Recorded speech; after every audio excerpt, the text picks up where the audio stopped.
세상을 살아갈 때요, 우리에게 옳고 그름을 판단할 수 있는 기준이 필요합니다. 근데 이 기준이 사람마다 다 다르다라는 거예요. 어떤 사람은 거짓말 해도 괜찮아, 뭐 그 정도쯤이야, 이렇게 말하는 사람이 있고요. 어떤 사람은 거짓말 하면 안 되지, 이건 무조건 잘못된 거지, 이렇게 말하는 사람이 있습니다. 각자 생각대로, 각자 소신대로 다 다르기 때문에, 이 기준이 다르기 때문에 이 세상 가운데서는요, 혼란이 일어날 수밖에 없는 거예요. 그래서 여러분, 분명한, 명확한 그 기준이 우리에게 필요합니다. 그 기준이 무엇입니까? 그 기준을 우리에게 제시해 줄 수 있는 분이 누구입니까? 바로 하나님이에요. 하나님이 우리에게 주시는 그 말씀이 우리의 삶의 기준이 되는 것입니다. 세상 사람들의 말이 기준이 아니에요. 세상의 법이 기준이 아니에요. 그 위에 바로 하나님의 말씀, 이 말씀이 우리의 기준이 되는 것입니다. 우리의 기준이 되는 그 하나님께서 우리에게 주신 말씀이 있어요. 계명이 있습니다. 그것이 무엇입니까? 바로 오늘 이 본문에 나오는 네 부모를 공경하라는 것입니다. 오늘 이 본문 2절 말씀 볼까요? 내 아버지와 어머니를 공경하라. 이것은 약속이 있는 첫 계명이니. 여기서요, 오늘 이 본문 2절에 네 아버지와 어머니를 공경하라, 이 공경이라는 이 단어의, 이 언어의 뜻은요, 가치를 인정하다는 뜻입니다. 가치를 인정하라는 거예요. 그 부모의 사랑과 그 헌신과 정말 그 자녀를 위한 그 사랑의 가치를 인정하라는 것입니다. 존중하라는 것입니다. 여러분, 한번 생각해 보면 이 우리 그 부모님의 사랑과 헌신을 그 돈으로 매길 수 있을까요? 나를 낳아준 그 가치가 얼마나 될까요? 나를 낳아주신 가치, 돈으로 환산할 수 없는 거예요. 또한 이 자식을 낳아서 길러준 그 부모님의 그 고생과 사랑을 한번 생각해 보십시오. 오늘 이 어버이 주일인데, 우리가 이 5월 8일이 어버이날이었잖아요. 이 5월 8일 어버이날에 부르는 노래가 어버이의 은혜 아닙니까? 이 가사를 보니까요, 나실제 괴로움 다 잊으시고 기를제 밤낮으로 애쓰는 마음, 진자리 마른 자리 갈아 넣으시며 손발이 다 닳도록 고생하시네. 자녀를 위해서요, 손발이 다 닳도록 고생하셨습니다. 그렇게 자식을 향하여서 쏟아 부으셨어요. 그러니까 이 부모님의 가치는요, 돈으로 환산할 수 없는 것입니다. 그런데 어때요? 이 자식들은 어떻습니까? 이 부모님의 이 가치를 온전하게 인정합니까? 그것을 이해합니까? 결코 이해하지 못한다라는 거예요. 이해하지 못함에도 불구하고 이 부모는요, 여전히 자녀를 위해서 다 모든 것을 쏟아 붓습니다. 경제학적으로 보면 여러분, 이 부모 입장에서 엄청난 손해 아닙니까? 왜냐하면 내가 자녀를 위해서 다 쏟아부은 이 사랑과 물질과 헌신을 다 받을 수 있어요? 회수할 수 있어요? 회수할 수 없습니다. 근데 부모는 그것을 계산하지 않는다라는 거예요. 그 부모의 그 가치를 자식이 알아주지 않을지라도 그 부모는 사랑을 자식에게 다 쏟아붓습니다. 손발이 닳도록 고생하면서 가르치고요, 엄청나게 투자합니다. 그렇게 투자한다고 해서 그 투자한 것들을 부모가 받을 생각을 하지 않아요. 오히려 해주지 못해서 너무나 미안해하고 너무나 안쓰러워하고 그렇게 아깝지 않게 생각합니다. 전혀 아깝지 않은 거예요. 왜 그렇습니까? 자식은 생명이기 때문에, 자식은 부모와 자식 간에 연결된, 하나 된 그 사랑으로 연결된 생명이기 때문에, 이 사랑으로 묶여있기 때문에 여러분 아깝지 않은 거예요. 그래서 부모는 자식에게 다 줍니다. 그래서 하나님은요, 이 부모 공경을 삶의 기본이자 신앙의 기초로 지키라고 우리에게 명령하셨어요. 우리는 부모님을 공경해야 합니다. 우리는 부모님을 사랑해야 합니다. 우리는 부모님을 존중해야 합니다. 그 가치를 인정해 드려야 합니다. 그런데 여러분, 그 공경 앞에 전제되어야 할 부분이 있습니다. 그것이 무엇입니까? 먼저 오늘 이 본문 1절 말씀을 보시면요, 자녀들아 주 안에서 너희 부모에게 순종하라. 이것이 옳으니라. 여러분, 이 말씀은요, 단순히 복종을 말하는 것이 아닙니다. 이 복종 앞에 전제되는 것이 있어요. 그것이 무엇입니까? 주 안에서 그렇게 부모님께 순종하고 공경하라는 거예요. 주 안에 있다라는 것이 무슨 뜻입니까? 그리스도를 믿는 사랑 안에서 부모님에게 순종하고 공경하라는 것입니다. 이 말은요, 내가 십자가 앞에 서서 내가 죄인됨을 인정하고 그 사랑과 은혜를 통해서 변화받을 때 비로소 부모를, 자식을, 가족을 제대로 사랑할 수 있다라는 거예요. 여러분, 키포인트는 바로 이것입니다. 내가 주 안에 먼저 서 있는 거예요. 그러니까 순서가 순종과 공경이 먼저가 아니에요. 우리가 주 안에 거하는 것이 먼저입니다. 주 안에 있는다는 것. 예수님이 나를 위해서 십자가에 못 박혀 죽으셨고, 그 죽으실 때 그분이 나의 죄를 같이 감당하셨습니다. 내가 그 나의 이 죄된 모든 것이 십자가에 못 박혀 나도 죽었습니다. 그렇기 때문에 이제 내가 사는 것은요, 내가 사는 것이 아니고 그 나를 향해서 죽으신 예수를 믿는 믿음으로 사는 것입니다. 갈라디아서 2장 20절에 이렇게 말씀하고 있잖아요. 내가 그리스도와 함께 십자가에 못 박혔나니. 그리스도와 함께 십자가에 못 박혔습니다. 이미 나는 못 박혔어요. 예수님이 죽으실 때 내 죄도 그 십자가에 못 박혀 죽었습니다. 그런즉 이제는 내가 사는 것이 아니에요.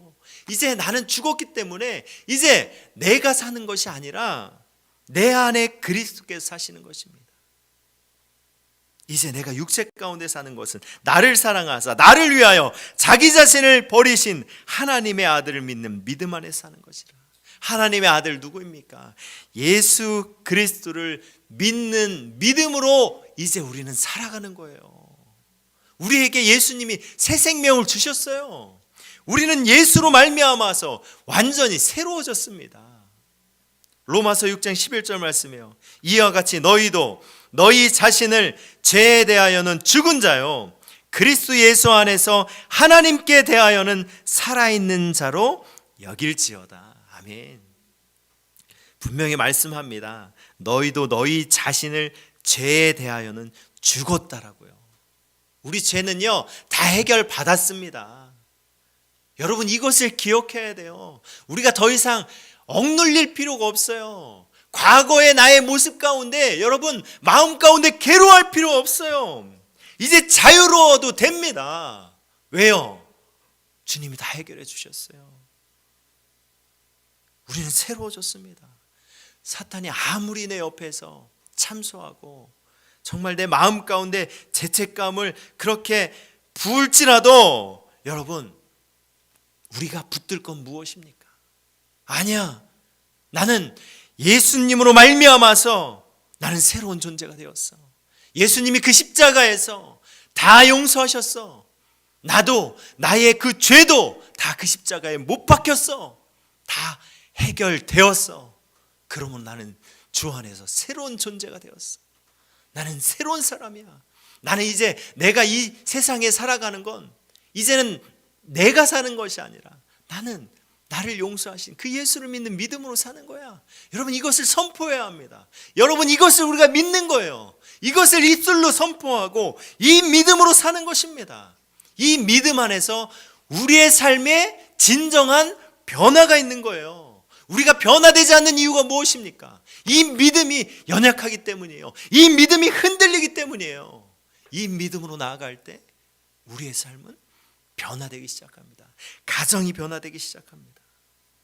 여러분, 예수 안에서 새롭게 산다는 것은요, 마치 이런 것입니다. 죽을 병에 걸려서 중환자실에 있습니다. 이제 죽을 날이 며칠 안 남았어요. 죽음만을 기다리고 있는 그런 절박한 순간 가운데 예수님이 나에게 새로운 생명을 주셔서 이제 내가 가족들 품으로 다시 갈 수 있는 거예요. 나는 중환자실에서 그렇게 끝날 줄 알았는데 이제 가족들과 함께 할 수 있습니다. 같이 밥도 먹을 수 있어요. 대화도 할 수 있습니다. 때로는 나들이에서 맛있는 식사도 하고 올 수 있어요. 얼마나 행복하고 기쁩니까? 그냥 산 것도 감사한데 가족을 주신 것이 얼마나 감사합니까? 그 가족과 함께 하면서 여러분, 그 자체가 그냥 행복한 거예요. 왜 그렇습니까? 주 안에서 이미 용서함 받았잖아요. 다 해결 받았잖아요. 그러니까 용서하지 못할 일이 없는 거예요. 내가 말할 수 없는 용서를 받았기 때문에 받은 사랑을 여러분 이제는 가족을 위해서, 내 자녀를 위해서, 나의 부모님을 위해서 흘려보낼 수 있는 것입니다. 제가 20대 후반에 이 사랑을, 예수님의 이 사랑을 깊게 경험했습니다. 깊게 깨달았어요. 그래서요, 제가 어느 날 아버지를 찾아갔어요. 저희 아버지는요, 매일같이 술만 드시는 분이에요. 입에서 나오는 게요, 욕밖에 없습니다. 저는 아버지를 용서할 수가 없었어요. 근데 제가 그 예수님의 사랑이 가득 차니까 그 예수님의 사랑으로 제가 아버지를 안아드렸어요. 그리고 제가 늘 아버지에게 이렇게 말씀드립니다. 아버지 사랑합니다. 그리고 아버지를 품었습니다. 놀라운 건요, 더 이상 제 마음 가운데 그 울분과 정말 그 참지 못하는 그 분, 그 화가 제 마음 가운데서 사라졌다는 것입니다. 여러분, 주님의 사랑은 놀라운 변화를 일으키는 것입니다.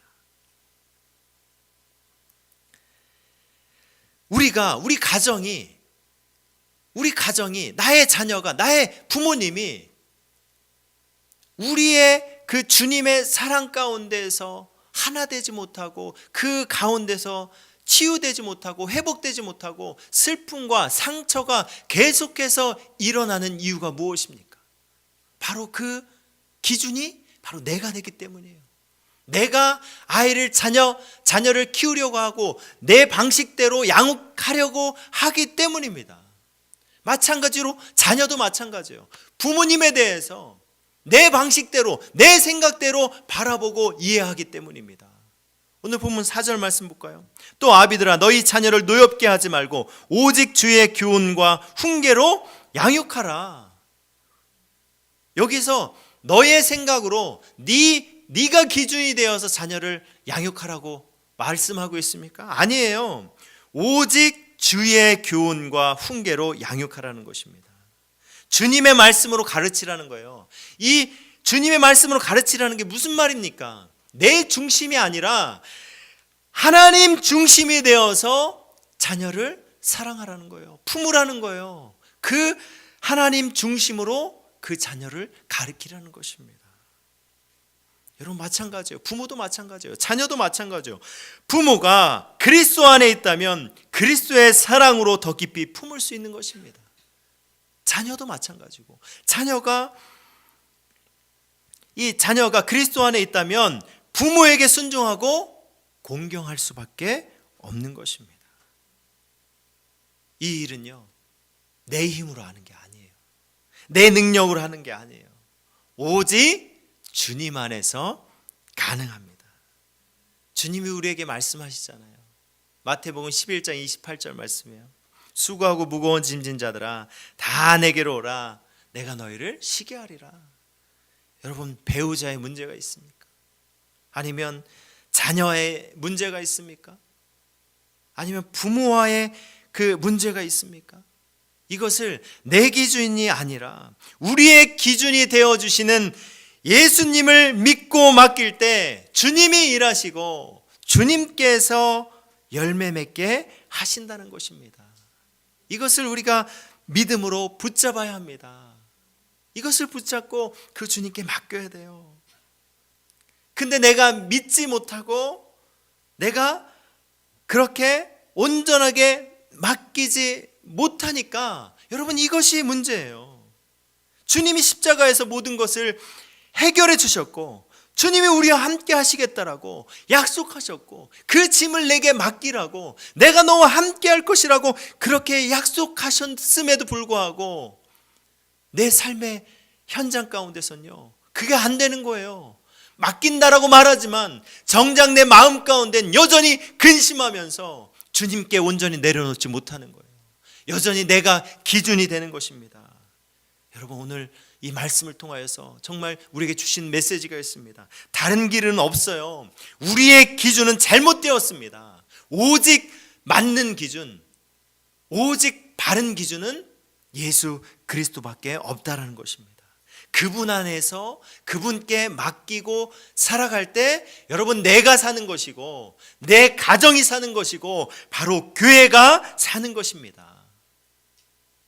남을 탓하기 전에 내가 먼저 주 안에서 바로 서야 합니다. 주님은 계속해서 우리가 주님 안으로 들어오길, 주 안에서 살아가길 계속해서 말씀하시고 우리에게 초청하시고 우리를 위해서 기다리고 계십니다. 요한계시록 3장 20절 말씀 보면요, 볼지어다 내가 문 밖에 서서 두드리노니 누구든지 내 음성을 듣고 문을 열면 내가 그에게로 들어가 그와 더불어 먹고 그는 나와 더불어 먹으리라. 마음 문을 열고요, 주님을 온전히 믿으면 그분이 우리와 함께 하셔서 우리의 삶을 책임져 주십니다. 우리에게 힘을 주십니다. 우리가 가정 가운데 여러분 그 아픔과 상처들을 치유해 주십니다. 우리의 가정을 새롭게 하십니다. 놀랍게 하나 되게 하십니다.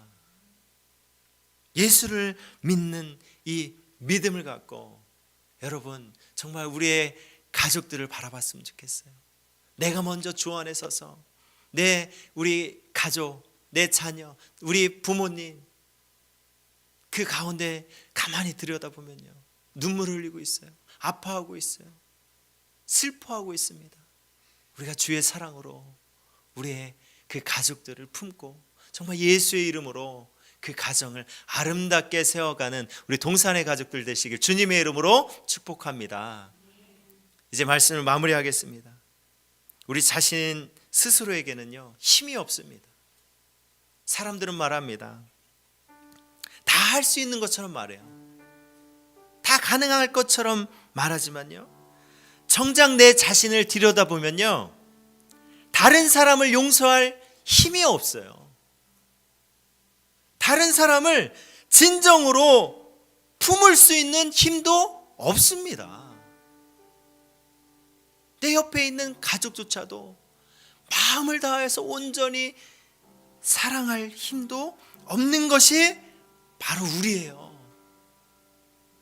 그래서 여러분, 내 기준으로 살면 안 되는 거예요. 내 기준으로 살면 아픔과 상처밖에 남지 않습니다.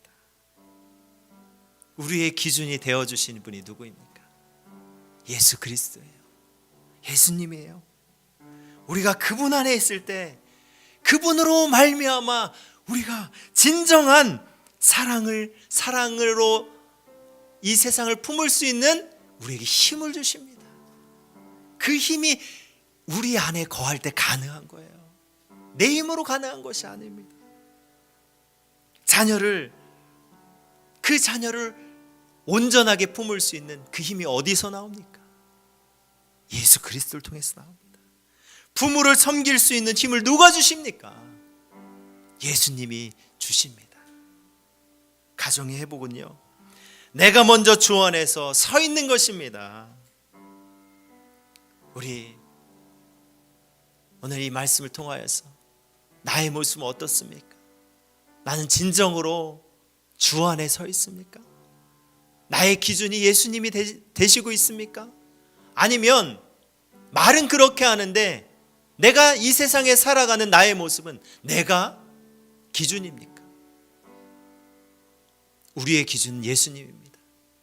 우리 그 기준 되시는 예수님, 그 예수님의 가르침을 받고 그분의 말씀에 따라서 그분이 나의 주인 되시고 나의 죄를 용서해 주신 그 십자가를 바라보면서 얼마나 감사합니까? 나에게 모든 자유를 주셨어요. 해방을 주셨습니다. 그 사랑으로, 그 은혜로, 그 힘으로 내 옆에 배우자를 품고 내 옆에 자녀를 품고 우리 가족을 품고 교회를 품으며 나아가는 우리 동산의 가족들 되시길 주님의 이름으로 축복합니다.